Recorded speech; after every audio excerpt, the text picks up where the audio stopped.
নমস্কার বন্ধুরা, welcome to my channel SB explorer. তো বন্ধুরা, তোমরা সকলেই জানতে আজকে সুপার কাপের ডার্বি ছিল, যেখানে মোহনবাগান ইস্ট বেঙ্গল তারা কিন্তু ড্র করলো আজকের এই ম্যাচটা এবং মোহনবাগান বিদায় নিল কার্যত বলাই যায়।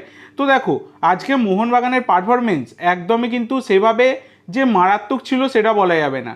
প্রচুর মিস পাস কিন্তু দেখা গেছে এবং ফার্স্ট 11 নিয়েও যথেষ্ট সমস্যা কিন্তু রয়েছে। মাত্র 3জন বিদেশি, যেখানে 6জন বিদেশিকে খেলানো যাবে, কি দরকার 3জন বিদেশি খেলিয়ে? তার মানে দলে এমন বিদেশি নিয়ে আসছে যাদেরকে নামাতেই পারছে না কোচ মলিনা। তো তাহলে কোচ মলিনারই বা কী ভ্যালু রইল? এইগুলো নিয়ে সব রকমই প্রশ্ন থাকছে। মলিনার স্ট্র্যাটেজি নিয়েও কিন্তু অনেক রকম প্রশ্নচিহ্ন থেকেছে। তো সব কিছু মিলিয়ে মিশিয়ে দেখতে গেলে মোহনবাগানের পারফরমেন্স ভীষণ বলা যায় হতাশাজনক। মোহনবাগানের থেকে এইরকম পারফরমেন্স কিন্তু আশা করাই যায় না। আরও বেটার পারফরমেন্স কিন্তু মোহনবাগান করতেই পারত। এছাড়া মাঠের অবস্থাও খারাপ ছিল, সেটা কিন্তু দেখাই গেছে। এত নামি দামি প্লেয়ার এনেছে মোহনবাগান এবং তারা কিন্তু খেলতেই পারছে না দেখা যাচ্ছে।